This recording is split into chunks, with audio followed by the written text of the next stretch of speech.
那有32位朋友问说，想请问政委啊，觉得2050年哦，哪个科系最吃香哦？我觉得2050年可能就没有科系了，真的很不好意思。对，那为什么这样子讲啊？就是之前有人问我最喜欢的科系是什么，未来这个我会最看好什么科系？我那时候好像是说什么人科太阳系之类的哦。OK，就是说完全没有现有的这种领域的科系的分别。为什么？是因为我们本来为什么要分这些科系，或者是高中的时候，据说了我们要念高中，据说高中要分组啊等等的情况，就是因为说我们对于知识的掌握，在以前是一个比较 taxonomy based， 就是好像基本门纲目科属种，或者天上的星星硬要把它凑成一些星座，那让 specialization 就是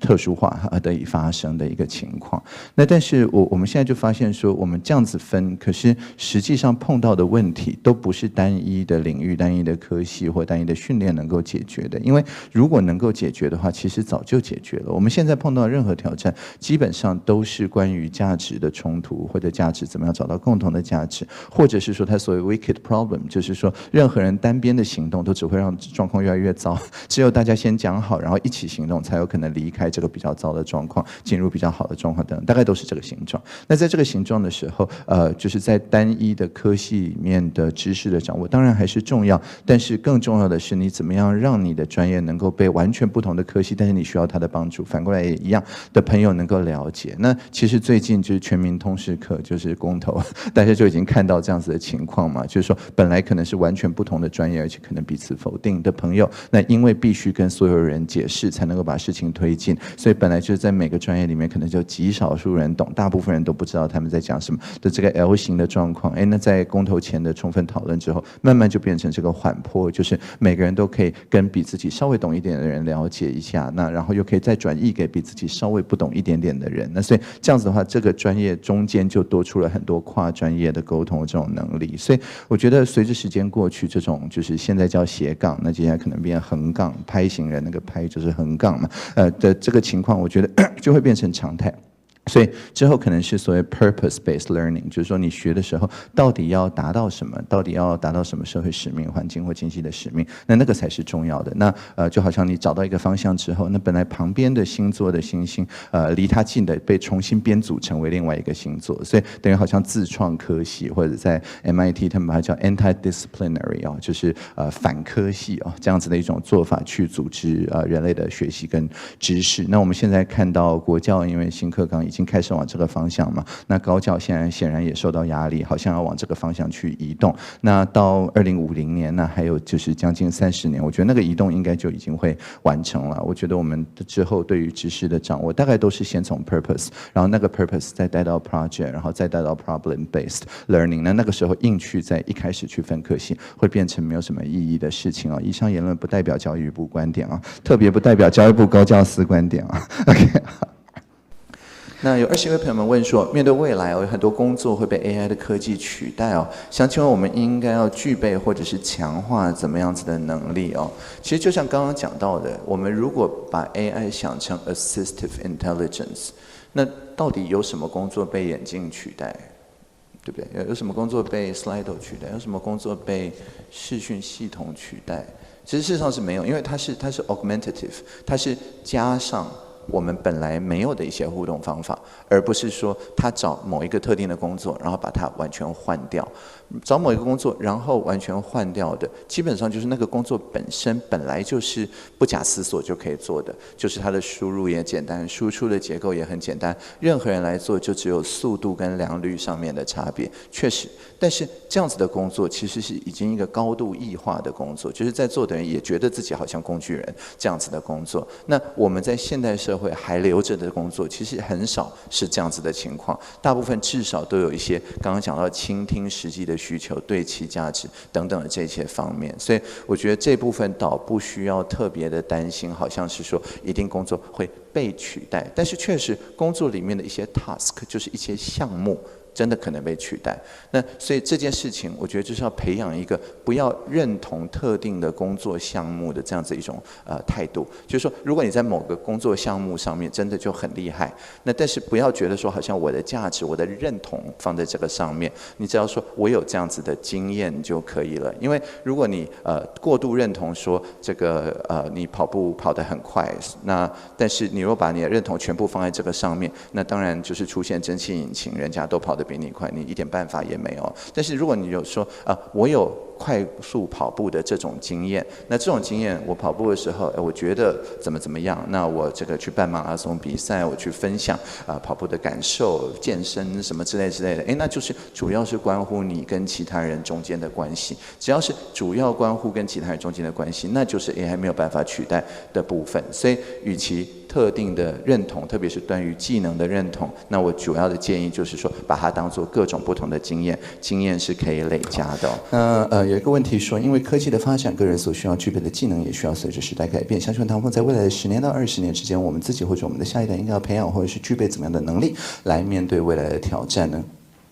当然这个问题其实就是我们那时候在做12年国教课纲的时候的问题，因为我们在做课纲的时候面临一个新的状况，就是我们在做总纲的时候，我们没有办法预测12年以后的世界。我们以前做课纲的时候，因为是课纲10年一修嘛，我们就是来预测10年之后的世界会怎么样。但是我们在2013年到15年做总纲的时候，发现我们完全没有办法预测2025年世界会变成怎么样，所以它需要一个完全不同的mindset来想这件事情。那后来我们就可能大家也有听过，就是 Settle 说，那我们就不要再去培养特定的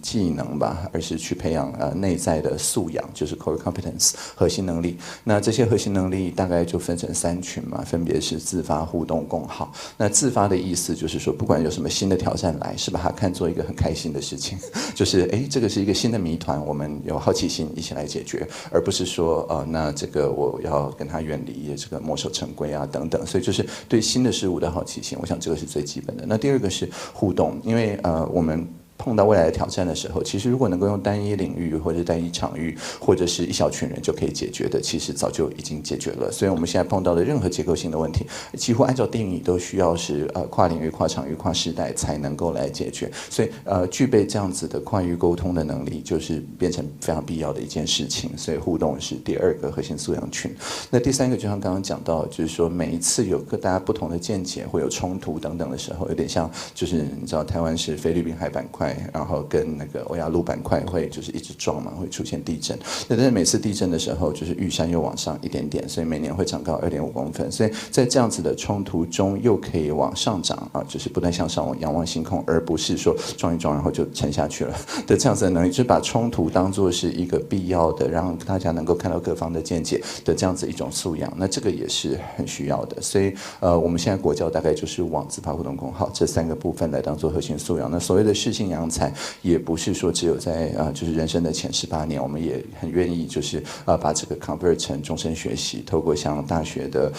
就是大学社会责任啊、社区大学啊，很多终身学习的系统，现在也都去跟我们的国教阶段不会像以前那样适配，就是专门做国教，然后不去碰高教，不去碰终身学习。因为现在在国教阶段，不管是以前的第8节课啊、社团啊、社区服务啊等等，现在都已经全部整合到所谓的正课里面。那这是另外一个制度上的改变，就是我们从以前的刚性课纲，就是每个学校只是教育部的执行单位，变成每所学校其实有他自己的课发会，可以因地制宜的去制定。好比像说电竞专班啊，以前就很难设置，但是现在非常容易设置，或者是这个哲学课啊，或者很多他们看到新兴的这些议题出现的时候，他结合他社区的力量，这样的话小孩也可以在比较小的时候就学到说，他学到的东西是可以跟社区一起共学。那这个时候跨场域、跨时代这2个部分才有可能去达成。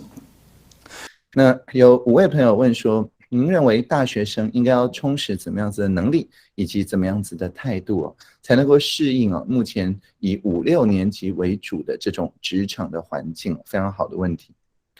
我觉得在大学最重要的就是去找到自己的一个研究的题目。